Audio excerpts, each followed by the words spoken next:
오늘은 하나님의 믿음이 나의 믿음을 만들어 간다라는 제목으로 말씀을 공부하도록 하겠습니다. 본문 말씀은 히브리서 11장 4절부터 7절 그리고 로마서 1장 17절 말씀입니다. 믿음으로 아벨은 가인보다 더 나은 제사를 하나님께 드림으로 의로운 자라 하시는 증거를 얻었으니 하나님이 그 예물에 대하여 증거하심이라.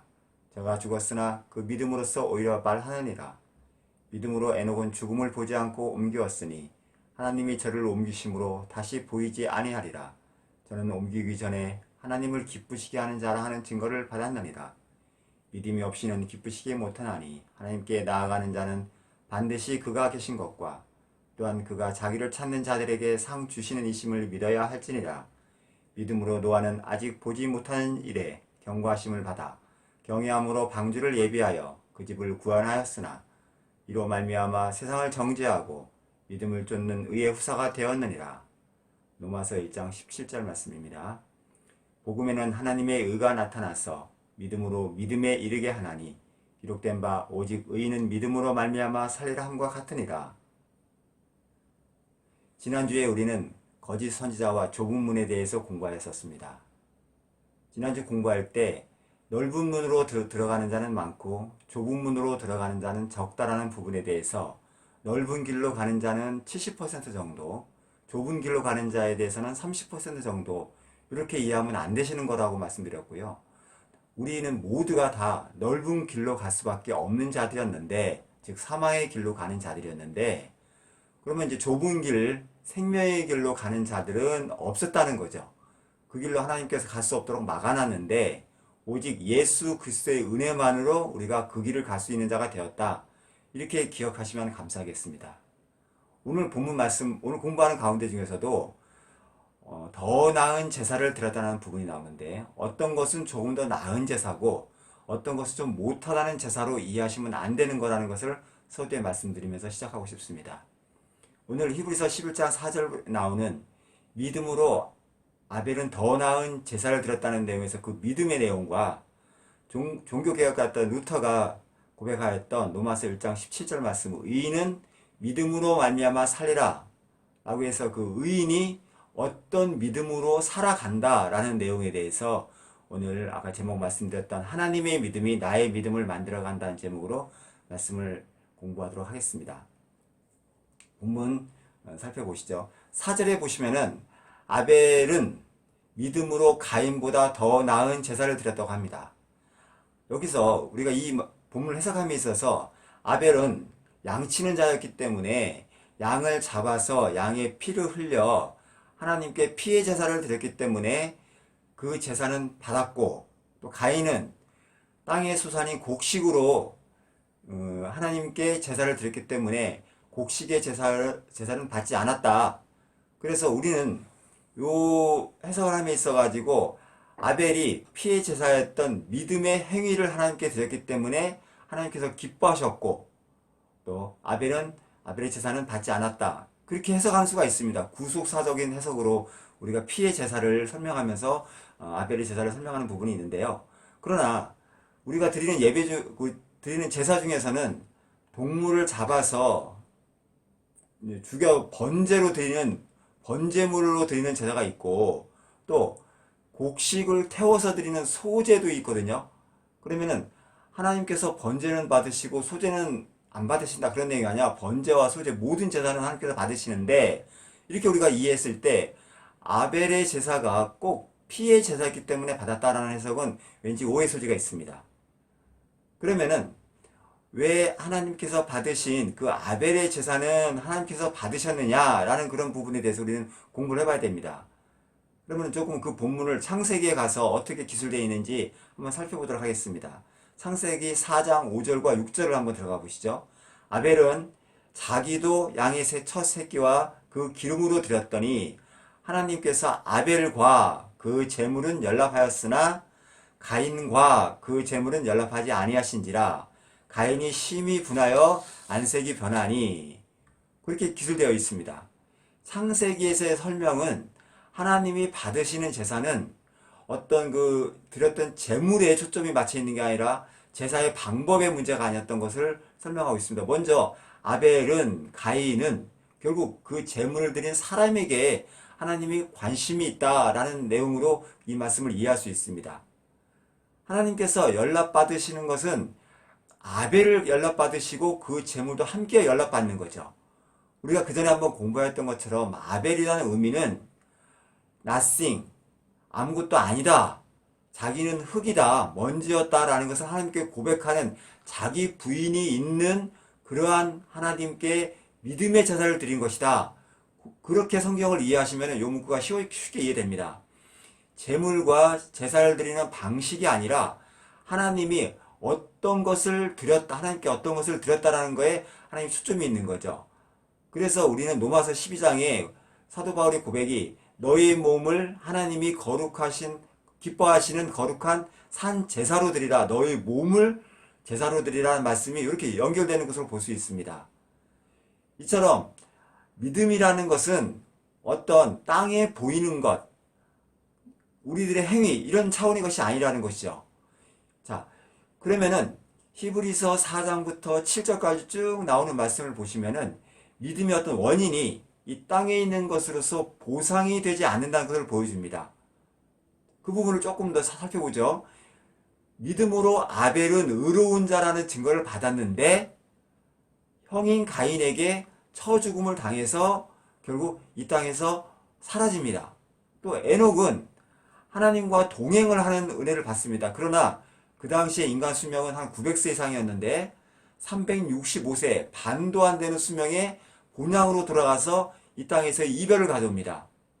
이처럼 성경에서 믿음을 설명할 때 어떤 믿음의 보상이 세상의 것과는 전혀 영향을 미칠 수 없다는 것을 성경에서는 설명하고 있는 것이죠.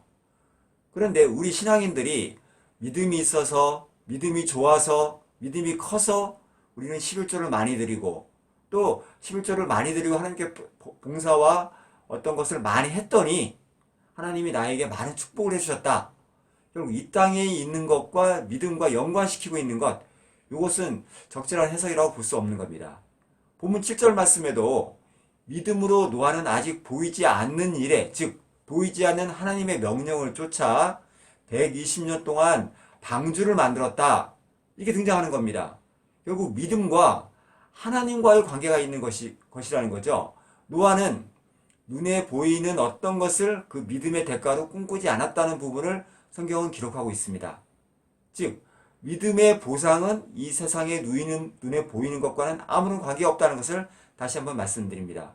자, 그러면은 성경에서 말하는 믿음이라는 것은 인격자이신 하나님께서 인격을 가진 우리에게 자신을 계시하시고 그 계시한 것에 우리가 반응하는 것, 그것을 믿음이라고 설명하고 있는 것이죠. 그래서 성경 창세기서부터 요한계시록까지 하나님이 자신이 일하시고 자신을 설명하시고 거기에 대해서 우리가 그것을 보고 어떠한 반응을 하는지 이런 것을 쭉 성경은 기록하고 있다, 이렇게 이해하실 수 있습니다.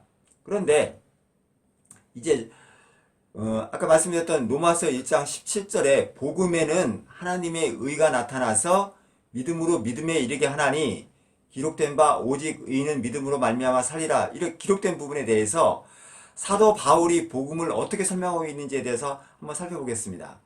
사도 바울은 하나님께서 복음이라는 것을 우리한테 주시는데 어떤 무리들에게 하나님의 의, 그것을 나타내는 거죠. 믿음에 나타내는 것을 믿음이라고 하는데 그 믿음을 통해서 우리의 믿음이 발생한다, 그렇게 설명하고 있습니다.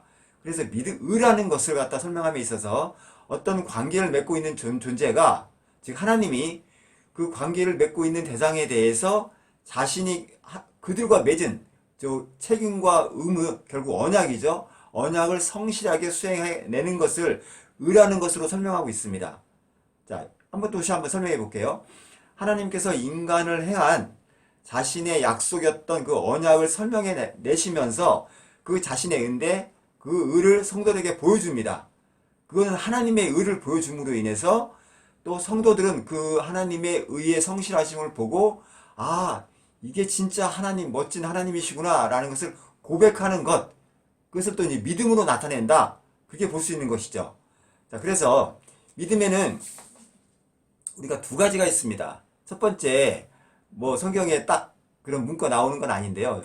객관적 믿음이라는 의미와 주관적 믿음이라는 의미를 가지고 제가 설명해 보겠습니다. 첫 번째, 하나님께서 우리 백성들, 자신의 백성들에게 그 백성들을 구원하시고자 하는 계획을 하십니다. 그리고 그걸 실행에 옮기십니다. 완성시키십니다. 이런 전 과정을 우리는 객관적 믿음이라고 말합니다. 두 번째, 그 객관적 믿음으로 말미암아 우리 신자들이 하나님의 성실하심에 따라서 하나님을 믿고 신뢰하게 되는 것, 그것을 우리 주관적 믿음이라고 말합니다. 성경은 이 객관적 믿음과 주관적 믿음을 통틀어서 믿음이라는 한 단어로 설명하고 있습니다. 자, 이제 좀 우리가 단어를 한번 정리 한번 하겠습니다. 믿음이라는 것은 어떤 사실이나 신념, 그런 어떤 사실보다도 인격과 인격체가 만나서 서로 간에 있어서 신뢰하는 것, 그것을 우리가 믿음이라고 말할 수 있겠습니다. 자, 그러면 이제 하나님께서 우리가 그 믿음을 소유하게끔 만들어가는 과정에 대해서 우리가 한번 살펴보겠습니다. 첫 번째, 인격적으로 설명해 가시는, 이끌어 가시는, 즉 설득해 가시는 하나님에 대해서 우리가 성경 말씀을 통해서 한번 살펴보겠습니다. 이사야서 1장 2절부터 6절까지 말씀입니다. 하늘이여 들으라, 땅이여 귀를 기울이라. 여호와께서 말씀하기를 내가 자식을 양육하였거늘 그들이 나를 거역하였도다. 소는 그 임자를 알고 나귀는 주인의 구유를 알건만은 이스라엘은 알지 못하고 나의 백성은 깨닫지 못하는도다 하셨도다. 슬프다 범죄한 나라여, 허무진 백성이요 행악의 종자요 행위가 부패한 자식이로다. 그들이 여호와를 버리며 이스라엘의 거룩한 자를 만홀히 여겨 멀리하고 물러갔도다. 너희가 어찌하여 매를 더 맞으려고 폐역을 거듭하느냐. 온 머리가 병들었고 온 마음이 피곤하였으며 발바닥에서 머리까지 성한 곳이 없이 상한 것과 터진 것과 새로이 맞은 흔적뿐이거늘 그것을 짜며 싸매며 기름으로 부드럽게 함을 받지 못하였도다. 본문 말씀을 살펴보면요, 창조주이신 하나님께서 피조물인 자신의 백성들에 대해서, 백성들이 잘못한 것에 대해서 슬퍼하시고 가슴 아파하시면서 기다리시는 모습, 자식이다 막 이런 말씀이 나오죠. 백성이고 자식이다. 그러면서 우리를 인격적으로, 즉 우리 교회를, 우리를 인격적으로 설득하고 계시다는 말씀이 이사야서를 통해서 우리는 알 수 있습니다. 하나님의 모습은 창세기서부터 계속 이런 모습으로 나옵니다. 창세기에서도 한번 들어가서 살펴보겠습니다. 하나님께서 인간을 창조하신 후에 모든 만물을 다스려라 명령하시고 선과 악을 알게 하는 실과를 먹지 말라 부탁하시는 장면이 나옵니다. 창세기 2장 15절부터 17절 말씀이죠. 여호와 하나님이 그 사람을 이끌어 에덴 동산에 두사 그것을 다스리며 지키게 하시고 여호와 하나님이 그 사람에게 명하여 가라사대 동산 각종 나무의 실과는 내가 임으로 먹되 선악을 알게 하는 나무의 실과는 먹지 말라. 내가 먹는 날에는 정령 죽으리라 하시니라. 창조주이신 하나님이 피조물인 우리에게 다스려라와 먹지 말아라는 명령과 부탁의 말씀을 해주십니다. 어떤 사람들은 먹지 말아라 이 부분에 대해서 좀 이런 의견을 내시죠. 만약에 하나님께서 우리 인간들에게 선악과를 아예 접근하지 못하도록 또는 만들지도 못하도록 하셨으면은 우리 인간들이 그 죄를 지지도 않았을 텐데 중앙 동산에 떡 그걸 만들어 놓으시고 우리 인간에게 또 뱀이라는 존재가 우리를 유혹했기 때문에 그것을 먹게 되었다. 결국 이런 해석은 이런 이제 반항적인 말씀이죠. 이런 것은 하나님이 우리 인간들이 죄인이 된 거에 책임이 있다. 그렇게 이제 설명하는 것으로서 저는 이해가 됩니다. 그런데 우리는 성경을 그런 관점으로 보는 것보다는 창조주이신 하나님이 그 사건을 통해서 우리 인간들에게 무엇을 깨닫게 해주시기 위한 사건이었느냐. 결국 인간은 먼지고 흙이었던 존재였다는 것을 깨닫게 되는 것. 그래서 하나님이 그를 입히시고 하나님이 다시 생명을 불어넣어 주시기 위해서 우리를 이끌어 가신다. 거기까지 이제 우리가 말씀을 깨달아야 되는데 그런 부분에 대해서는 우리가 좀 오해 소지가 있는 말씀이라고 생각됩니다. 그러나 여기서 한 가지 더 체크할 것은 있는데 하나님이 우리에게 기다리시는 것은 뭐냐면요. 그걸 먹어. 그리고 나서 너희들이 어떠한 현상이 될 것인지를 하나님은 알게 하시는 거죠. 그러면은 하나님이 우리에게 이미 선택과 또 어떤 결정할 수 있는 권한을 주시고, 그러는 과정 중에서 하나님은 우리에게 시행착오를 겪도록 또 허락해 주시는 겁니다. 그러나 우리는 여기서 알아야 될 것은 최종적인 결정권은 하나님이 갖고 계시다라는 부분을 우리가 이해할 수 있어야 됩니다. 그 부분은 이따가 좀 설명하면서 다시 한번 설명해 드리겠습니다. 그런데 하나님이 이 부분을 우리에게 이제 설명해 주시면서 하나님의 믿음이라는 부분을 제가 이제 설명해 나가는 부분에 대해서 다시 한번 말씀드리면은, 우리 인간들은 하나님이 어떤 우리 인간들을 기계적으로 만들어 놓고 너는 그렇게 해야 돼 라고 만약에 만들었다고 가정을 했을 경우에, 우리 인간들은 하나님이라는 어떤 절대자에게 굴복하는 모습을 보인다는 거죠. 자유와 선택이 없는 어떤 기계적인 복종을 원하는 하나님이 아니시라, 하나님은 우리에게 자유와 선택을 주시고 실수했던 우리 인간들에게 찾아오셔서 자신을 설명해 나가시는 그런 하나님의 모습으로 우리는 이 말씀을 이해하시면 좋겠습니다. 멋진 하나님인 모습이 그때 드러난 거죠. 자신이 만들어 놓고 우리 인간들의 실수한 것을 또 하나님이 아파하시고, 그런 모습을 성경에서는 많이 볼 수 있는 겁니다. 자, 믿음을 다시 한번 정의할 때, 아까 믿음이라는 것은 어떤 강한 절대자에게 자신을 굴복하는 것, 그런 것이 믿음이 아니라는 것이죠. 오히려 강자가 약자에게 자신을 이해시켜주고 인격적으로 대우해주면서 자신이 신뢰 있는 어떤 존재인 것을 보여주는 것이라고 볼 수 있습니다. 아버지의 마음인 것이죠. 아버지가 그 아들에게 이런 말을 합니다. 아들아, 내가 너를 믿는다. 너는 할 수 있어.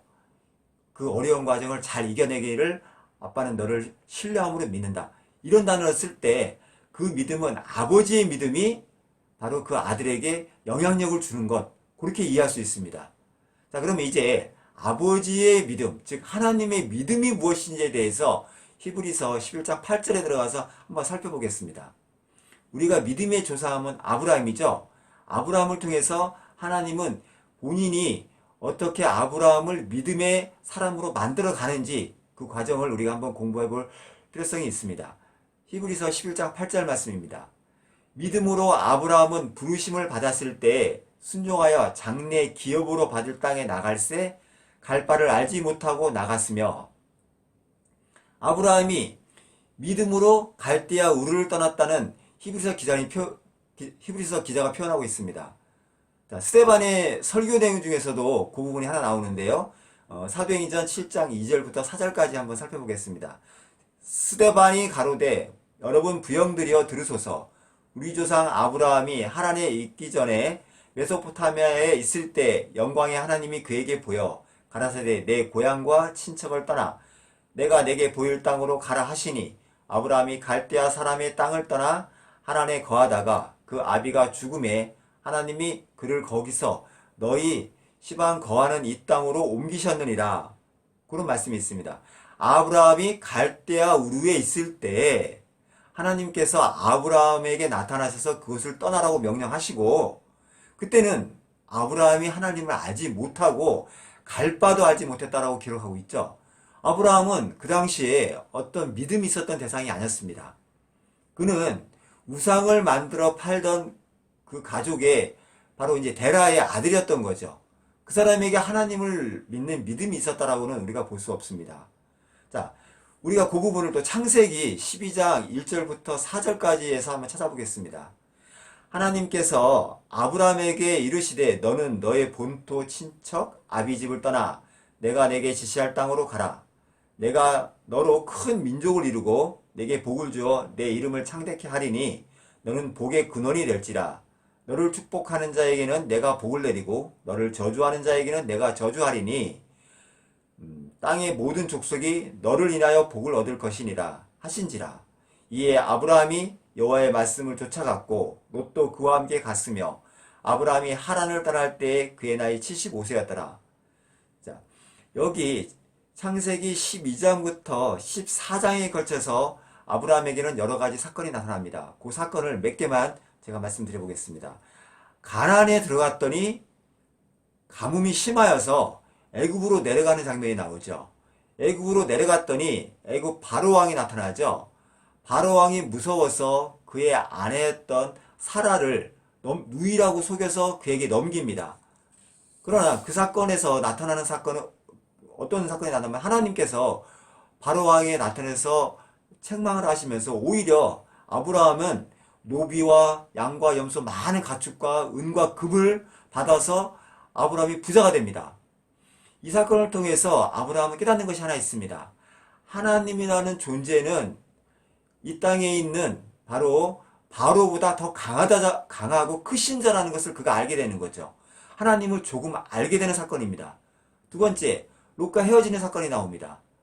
롯과 헤어졌는데 그 롯이 네개 연합군에게 잡혀가서 롯이 어떤 고통 중에 결국 위기에 빠집니다. 이때 아브라함은 자기의 식솔 318명을 데리고 가서 롯을 구해옵니다. 자, 구해왔을 때 바로 14장부터 멜기세덱이라는 존재가 나타납니다. 멜기세덱을 통해서 하나님을 알게 되는데 결국 그 15장에 가서 하나님을 만나는 장면이 나오죠. 그리고 그때서야 하나님을 알게 되어서 하나님에 대한 믿음의 고백을 하는 장면이 창세기 15장에 나옵니다. 그 부분을 한번 제가 읽겠습니다. 창세기 15장 5절부터 6절까지 말씀입니다. 하나님이 5절에는 그를 이끌고 밖으로 나가 가라사대 하늘을 우러러 묵별을 셀 수 있나 보라. 또 그에게 이르시되 내 자손이 이와 같으리라.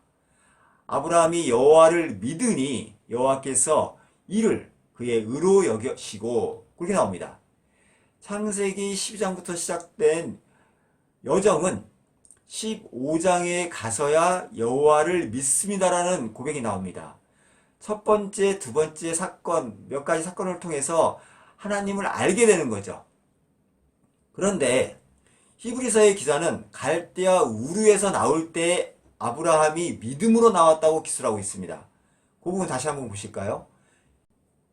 히브리서 11장 8절에서 말씀을 다시 보겠습니다. 믿음으로 아브라함은 부르심을 받았을 때 순종하여 장래 기업으로 받을 땅에 나갈새 갈 바를 알지 못하고 나아갔으며, 영어 성경으로 보면요, By faith Abraham when called to go to, 이런 식으로 설명되어 있습니다. 여기서 아브라함이 믿음으로 부르심을 받았다라는 구절의 헬라어 원어를 보면은 피스테이 칼레오 칼루메노스라는 단어는 미래 완료 수동태입니다. 번역을 하게 되면은요, 아브라함은 믿음에 의해서 by faith 부르심을 당하였다라고 해석이 됩니다. 아브라함이 믿음을 가지고 있어서 거기서 나왔다는 뜻보다는 믿음이라는 것에 의해서 아브라함의 부르심이 주도되었다, 그렇게 해석할 수 있습니다. 그러면은 히브리서 11장에 있었던 그 믿음과 창세기 15장에 있었던 아브라함의 믿음은 좀 차이가 있는 것을 우리가 알 수 있습니다. 말씀은 아까 언급드렸던 대로 하나님께서 자신의 백성을 사랑하시고 그를 향한 목적을 세우시고 그를 이끌어 가시는 인격적인 대우, 우리가 그걸 믿음이라고 했죠. 그 믿음이 아까 말씀드렸던 히브리서 11장에 있는 믿음이라고 볼 수 있는 거죠.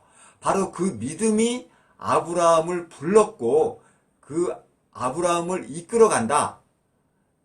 바로 앞에서 있었던 그 믿음은 바로 그런 믿음입니다. 자, 그러면 다시 한번 설명해 보면, 믿음은 어떠한 상대적으로 열등한 자가 종속적 차원에서 강한 자에게 따라가는 것, 그를 신뢰하고 믿는 것, 이런 단어가 아니라는 것에 대해서는 우리는 분명히 이해할 수 있습니다. 그래서 하나님의 믿음이 갈대아 우르에 있었던 아브라함을 불러서 이끌어내어서 이제부터 하나님께서 아브라함이 자신이 어떤 자인가를 알도록 상황을 만드시고 이끌어 가신다. 그것이 하나님의 의라고 성경은 설명하고 있는 것입니다. 자, 그래서 로마서 1장 17절에 사도 바울이 그것을 깨달은 것이죠. 로마서 1장 17절 말씀에 복음에는 하나님의 의가 나타나서 믿음에 이르게 하나니, 그런 말씀을 기록하고 있는 것입니다. 인간은 절대로 의로운 존재가 아닌 것이죠. 하나님의 의를 이해할 수도 없었습니다. 그러나 우리 인간들은 다시 한번 완전히 사망에 있었던 존재들이었는데 하나님이 우리를 향한 자신의 믿음을 드러내셔서 우리가 그 믿음의 행위를 믿고 보고 알고 믿게 되는 과정, 그것을 결국 믿음이라고 할 수 있는 거라고 저는 설명드리고 싶습니다. 자, 이제 여기까지 말씀드리면은 아까 아담과 하와 우리 인간들에게 하나님이 자유와 선택을 주셨지만 그러나 최종 결정권, 그것은 하나님의 선택권은 하나님만이 갖고 계시다. 그것을 아까 창세기 12장서부터 15장, 로마서 1장 17절 말씀을 통해서 하나님의 최종 결정권이 나타나게 되고 그걸 우리는 인정하게 된다. 그렇게 볼 수 있는 것입니다. 자, 이제 말씀을 정리하겠습니다. 로마서 5장 9절부터 10절까지 한 절을 더 보시죠. 그러면 이제 우리가 그 피를 말미암아 의롭다 하심을 받았으니 더욱 그로 말미암아 진노하심에서 구원을 받을 것이니 곧 우리가 원수 되었을 때에 그의 아들의 죽으심으로 말미암아 하나님과 화목하게 된 자로서 더욱 그의 살아나심으로 인하여 말미암아 구원을 받을 것이니라. 하나님의 믿음의 행위를 우리는 의라고 했습니다. 그러한 의는 하나님 자신이 하나님다우심, 우리 성도들과의 관계에 있어서 자신이 언약했던 책임과 어떤 그 언약을 수행해 나가시는 것, 그렇게 설명할 수 있습니다. 하나님의 의가 우리를 의인으로 의롭게 만드십니다. 그걸 우리 칭이라고 하죠. 그래서 이제서야 우리가 하나님께 해야 될 책임과 의무를 알게 된다는 것입니다. 하나님의 믿음이 나타나서 우리를 믿게 만드시는 것이죠. 그게 바로 복음이고 그를 통해서 하나님과 우리가 화목하게 된다고 로마서에서는 기록하고 있습니다. 믿음은 이처럼 우리가 어떤 우리 자신을 위한 열심적인 어떤 종교행위가 아니라 하나님이 우리를 만들어 가는 과정에 인격적 신뢰하는 과정, 설득해 가는 과정으로 우리는 이해하시면 되겠습니다. 그런데 하나님께서 하나님의 믿음이라는 것을 우리한테 단번에 딱 알게 깨닫게 해주시는 게 아니라 우리한테는 그것을 알아가는 시간과 경험이 필요합니다. 우리한테는 또 시행착오도 하게 되죠. 그러면서 우리한테 또 기회를 주십니다. 그런 기회를 만들어 주시면서 우리를 점점 하나님을 알아가는 지식이 쌓이도록 만들어가는 것이죠. 그 믿음이라는 것은 또 다른 말로 하면은 하나님을 아는 지식입니다. 또 하나님을 아는 지식 외에는 나 자신이 어떤 존재인가를 알아가는 지식도 포함되어 있는 거죠. 우리 성도의 삶의 여정에는 하나님을 알아가는 시간이 필요합니다. 그 시간과 어떤 경험과 사건 가운데 중에서는 우리한테는 고통이 있습니다. 아픔도 있습니다. 그러한 아픔을 하나님께서 지켜보시면서 그 아픔과 고통과 어려움 중에서 하나님을 알게 하심이 그 안에 담겨져 있는 것이죠. 결국 예수 그리스도의 십자가 사건이 그 하이라이트가 되어서 우리가 그 십자가와 함께 예수가 죽을 때 나도 죽고 예수님이 부활할 때 나도 부활하는 겁니다. 그것이 바로 믿음이고 그것이 하나님의 의가 우리 삶 가운데 중에서 드러나는 것이라고 볼 수 있습니다. 이런 과정에 계신 분들은 지금 믿음이 성장되고 있는 거고 신앙생활을 잘 하고 계시는 분들입니다. 자, 그런 분들에게 내가 잘했어, 내가 이것을 했으니까 이런 단어들은 점점 사라지게 되는 것이라고 볼 수 있습니다. 그런 것이 사라질 때 우리 안에는 겸손과 사랑과 하나님에 대한 찬양이 터져나오는 것이죠. 부활절, 그러한 기쁨이 우리 안에서 솟아나는 것입니다. 그래서 우리는 하나님의 믿음으로 우리의 믿음에 이르게 되는 우리 자신을 발견하게 됩니다. 이번 주에도 그러한 하나님의 그 크신 사랑이 예수 부활의 사건과 함께 내가 또한 부활하는 큰 기쁨과 은혜가 되는 한 주가 되기를 기도합니다. 감사합니다.